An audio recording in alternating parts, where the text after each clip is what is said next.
got to give me warning. Give me half an hour to get ready. Ladies and gentlemen, I'm of that type of person that suffers with AIDS. It's my age. And I was talking to a friend a couple of weeks ago about my hemorrhoids. And I could see your faces. I thought, you're the type of people I want to share this with. Anyway, he advised me, he said, cold tea leaves, night and morning. Apply them, cold tea leaves. And I have been for a fortnight. This morning it was unbearable, so I went to the doctor's. He examined me.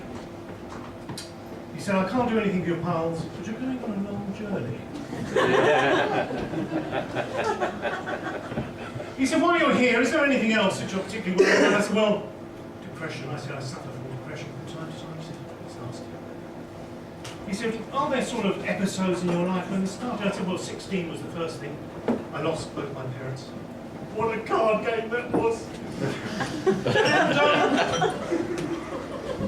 And, he said, that's something later, something more recent.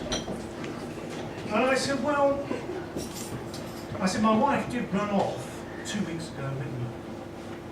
It was the worst 20 minutes of my entire life. That milk float took ages to reach the end of the road. And when you're standing there waving, it can be so down, so depressing. And he said, well, was that the thing that triggered it? I said, no, it's 2 days later when she came back. He said, well, I can give you a pill for this. He said, it's a new capsule, it's 6 inches wide, banana shaped. I said, well, that cured the depression? He said, no, but it put a smile on his face. So I said, well, that's very good, I'll do that, thank you. I said, while I'm here, can I have some Viagra? And he said, what do you want Viagra for? He said, look, your wife left you recently. He said, you haven't met this woman? He said, what the hell do you want Viagra for? And I said, well, I would like some. I think it might stop me rolling out of bed at night.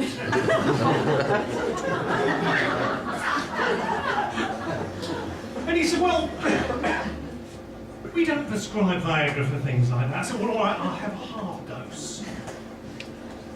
He said, what's good's a half dose? I said, well, it might stop me peeing on my slippers.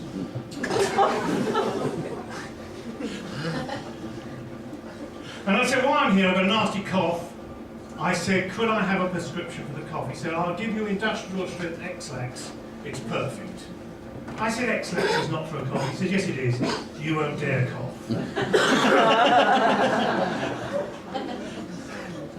So I took my prescription, all of them, and I rushed round the boots. There's 3 boots in our street. We've got baby boots, we've got boots, and we've got the sex shop, kinky boots, which is quite nice. Anyway, I went in the regular boots. I rushed up to this woman at the counter and I said, look, I've got all these prescriptions. Depression. I've got the Super X-Lax. I want those as well. I just about want everything. And she said, oh, that's incredible. She said that you've got all these prescriptions.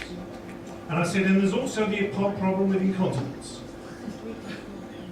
She said, well, how incontinent are you? I said, well, I was in Tesco's yesterday, I broke wind in aisle 4. It was like an explosion in a Branston pickle factory. And she said, what about the depression? I said, well, depression's bad. I rang the Samaritans yesterday.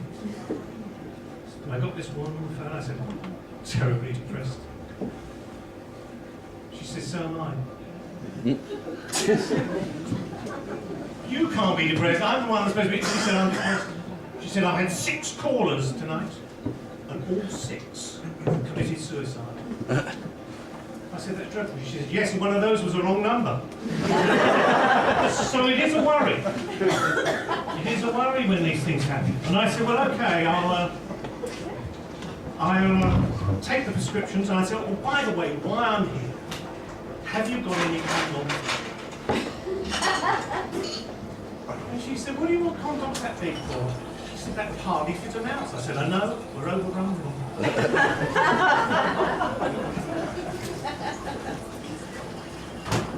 So I said, look, incontinence, I said depression, I've got all these things. She said, well, okay, thank you, right.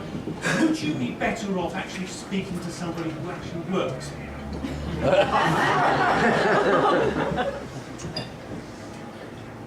Anyway, I went out on the pavement, all my prescriptions, and then something happened as I walked into the sunshine outside Boots, lifted my spirits.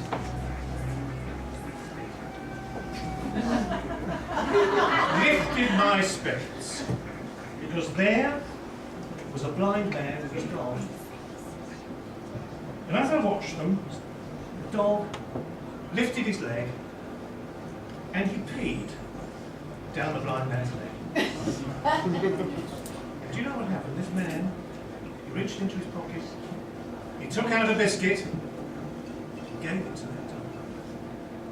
And I said, that's the most wonderful thing I've ever seen. That was an act of true humanity. He peed down your leg and you gave him a biscuit. He said, yes, and now I know which in his mouth is, I'm going to kick him in the bottom. So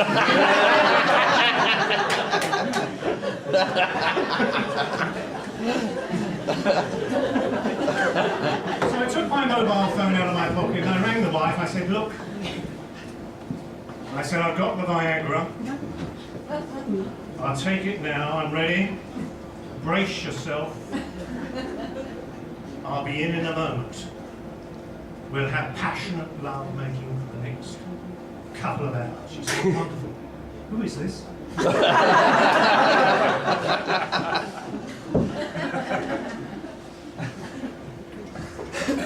I got home, I was disappointed there was a man standing in the bathroom, absolutely no clothes, completely nude. I said, what the hell is going on? He says, all right, I'm from the council. I've been calling my wife, pest control. You've got a moth infestation. I said, but you've got no clothes. He said, bastards. He said. It's been wonderful talking to you.